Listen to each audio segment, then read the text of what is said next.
Greetings, all you orcish bowmasters. My name is Kathleen, and welcome to a very special episode of Crack-A-Pack here on LRRMTG. Today, I'm joined by Chase, and we're here to open, well, they're here to open, a set booster of Lord of the Rings Tales of Middle-earth. I'm here to watch you open this. I like this. So, first of all, thank you to Wizards of the Coast for sending us these packs. We hope you're enjoying the PPR, and if you missed it, and you're watching this episode after the fact, be sure to check out the VOD here on the LRRMTG YouTube channel. Now, on to the pack.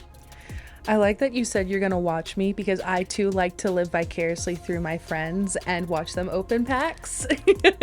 So what kind of vibes are you hoping for? What should I...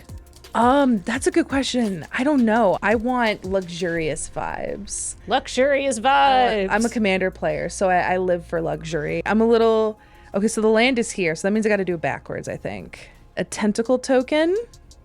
Is it backwards? No, now I'm confused. Which way do I open it? I don't want to open the rare first. You want me to look and tell you? Can you look? I don't trust it. They keep changing it up on me. Okay, it's land commons. Okay, land commons. Thank you. I appreciate you. Uruk High Berserker, which is a fun little dude who says whenever he enters the battlefield, the ring tempts you. Which I like orcs. I think they're fun because they're just, I don't know, I feel a kinship with them. You know, very misunderstood little guys. Mortar Trebuchet, which is an SAT word, which says whenever you attack with one or more goblins or orcs, you create a 2/1 colorless construct artifact creature token with flying named Ballistic Boulder that's tapped and attacking, and you sack that token at the end step. I think we've seen those tokens with the two little dudes on the big rock. Yeah, so basically whenever this does a thing, you generate a goblin strapped to a boulder. I live for that though. I like that. He lives for that too, and then he's done. And then he lives for it and he dies for it. He died doing what he loved. Yeah. Being strapped to a boulder. Rush the Room. Target creature gets 1/0 and gains first strike until end of turn. If it's a goblin or an orc, it also gains haste. I'm noticing a theme. An Oleg High Crusher, Troll Soldier, 4 mana 4/4. It can't block unless you control a goblin or an orc. This pack has a theme, I'm noticing. Easterling Vanguard, whenever it dies, amass orcs 1. This is an orky pack. You said you felt a kinship, and the pack was like, good, me too. Yeah, good. Shire Sheriff. Not sheriff, but sheriff. Vigilance, whenever it enters the battlefield, you may sack a token. When you do, exile target creature an opponent controls until it leaves the battlefield. Okay, that's fun.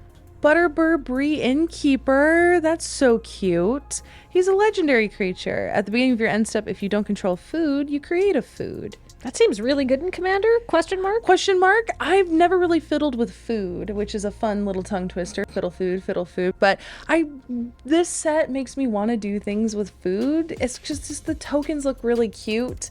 And I always, you can get a really good personality for a set based on what their food tokens are. I just think that's really cute. I kind of want to see if I can do something with that in Commander. And we have Rosie, Cotton of South Lane, another legendary creature who also cares about food. Whenever she enters the battlefield, you create a food, and whenever you create a token, you put a 1/1 counter on target creature you control other than Rosie.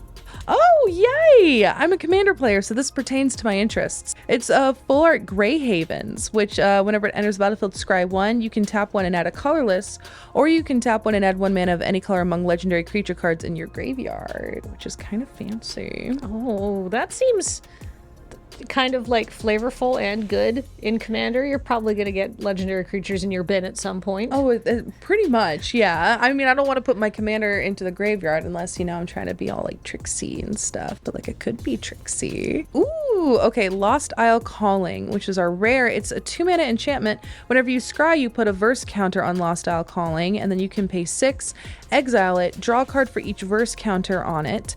If it had 7 or more verse counters on it, take an extra turn after this one, activate only as a sorcery. I actually know what deck I would put this in. Oh, I'm not gonna lie. I have an Elminster Commander deck that cares about scrying.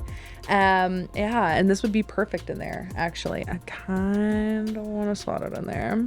I'm pretty pleased with this, and it's really weird to be more excited about this than you are a rare, but it's a foil Mirkwood bat. I've heard tell about people saying that how degenerate that could be in Commander. Yep. I've heard tale of it too. I've heard tale of it everywhere. Everyone's really into this card. I love it. It makes me kind of sad because I had a Grixis Treasures deck, and I no longer have a Grixis Treasures deck. I took it apart. But if I had it, I would probably put this back in. Do you think it goes in aristocrats? Yes, it could definitely go into aristocrats. I don't have an aristocrat deck, but now I have an excuse to build one. Ooh, it is a very fun archetype. It is, especially when you do like Taste of Karlov, you get like double death triggers and stuff. That wouldn't work with this though, because it's sacrifice. But Well, okay, so it doesn't like super go with Teysa, but I'm sure there's some value. And speaking of value, because I'm not a commander player, I am a limited player, let's talk about what we would draft from this pack in the limited in draft environment. Pack one, pick one. I'm gonna be honest, even though like 4 mana can be a little bit high and limited in my opinion, I really think I would go with the Mirkwood Bats. You're doing a lot of token stuff in this format. Like you have, the Orca Mass that we got a lot of in the beginning of the pack. You have like the little like boulder token. You even have food. And so the fact that it focuses on sacrificing is also very important, because like if I were to take this in Commander, treasures are sacrificed, everything is sacrificed. But for limited, I would just have to go with the Mirkwood Bats. It's still like a 2/3 flyer? It's a flyer. It's just so good. And it's also when you create a token too, which is just so strong. Well, with all those hobbits and stuff. I know. I love it. What about you? I would take the land because I get to scry and then I get to play one of any color. Because I like the rare, but I'm not sure how many lore counters I could put on to that rare realistically. But I think one scry and then possible some flexibility in mana for splashing later. But I'm always in like maximum how many colors could I play greed mode. I can see that for sure. That was actually, if I'm being honest, was gonna be my second choice. Oh, well, there you go. So there you have it. Take colorless land for fixing, or degenerate bats for flying and draining. Is it draining or just losing? Losing. Oh, so I guess they're sucking blood, but they don't like give you a kickback or anything. No, I think they're just kind of doing their own thing. I think they're selfish bats. I think that's pretty on character for like anything that lives in the Mirkwood, honestly. So I would agree. 10 out of 10 Wizards. Thank you for nailing the flavor for that. And thank you so much for giving us this pack to open during the PPR. And one more reminder, if you're watching this on the replay and you're thinking, gosh, how can I see even more of this? Go over to the LRR YouTube channel, LRRMTG, and check out this and many other wonderful videos there. And you can check out me there. And Chase, where can our viewers find you? Excellent. You can find me by whispering my name into the winds, by summoning a crow and whispering your deepest, darkest desire to it. You can also find me on Twitter, Twitch, and everywhere at Mana Curves as well. Well, cast your evil portents to the sea, I suppose. Get a hold of Chase and leave a comment below. Thanks, everybody. Bye-bye.